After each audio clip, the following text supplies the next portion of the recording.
Hey everyone, I'm Jill from Jill's Tonie Clips and Jill's Tonie Reviews.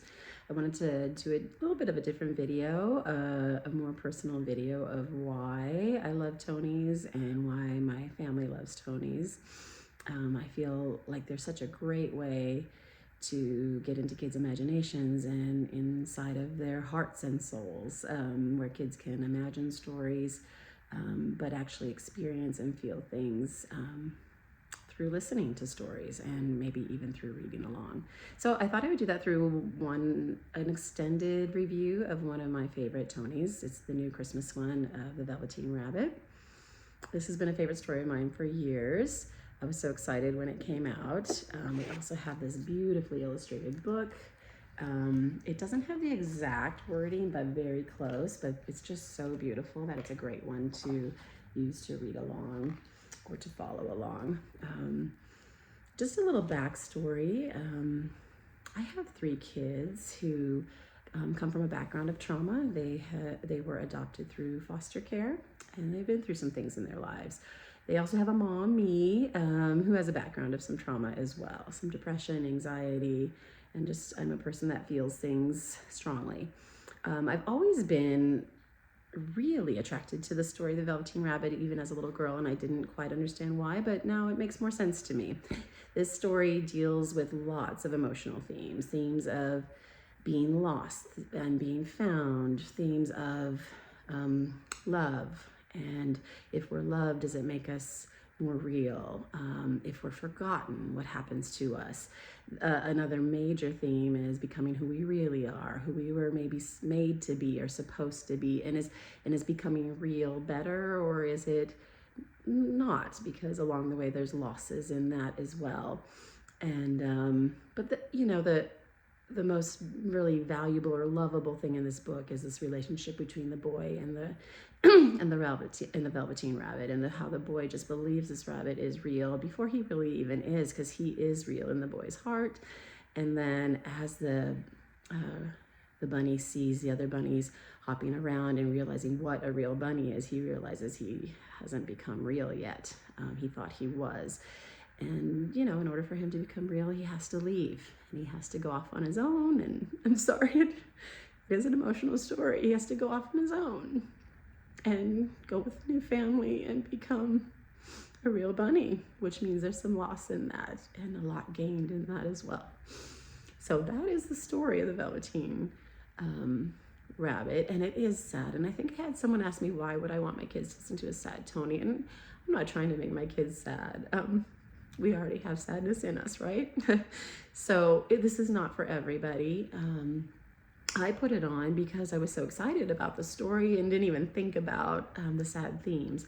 But I think I mentioned earlier that as we were listening, my middle child, who's quite sensitive, just burst into tears, and all the themes just made sense to me of being forgotten, being misplaced, trying to figure out how to be loved. My kids often feel broken or not good enough, and the Velveteen Rabbit goes through that too. And I just really, as soon as he started crying, I took it off of the Toniebox, and I was just like, hey bud, do you want to keep going? And he really wanted to finish it, and there was something really redeeming in the end where the rabbit is okay and becomes real. And I think in some ways it just really helped him process and work through a lot of emotions that were already inside there. So that's the magic and power of story and of hearing someone else's story. And this, like I said, this may not be a Tonie for every kid, but it's okay to feel sad and to process things that are hard. And I can't think of a more better way to do it than through a beautiful story with beautiful music. It has a piano player that has been one of my favorite piano players most of my life as well, and it's read by Meryl Streep, so it has so many great things to it. So we'll just take a quick listen.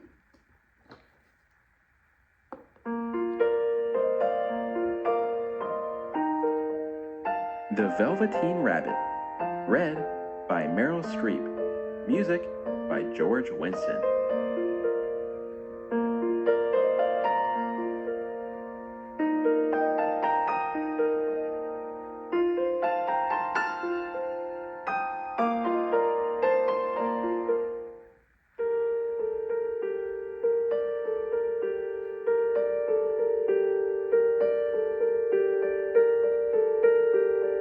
Once, there was a Velveteen rabbit, and in the beginning he was really splendid. He was fat and bunchy, just as a rabbit should be. His coat was brown and white and was very soft. He had real thread whiskers, and his ears were lined with pink satin. On Christmas morning, when he sat wedged in the top of the boy's stocking, with a sprig of holly between his paws, the effect was charming.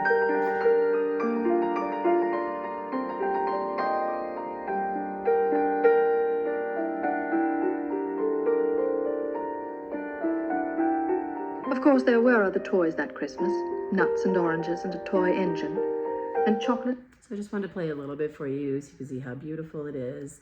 Yeah, and it will bring up themes that you can talk through with your kids or even work through and process internally with yourself.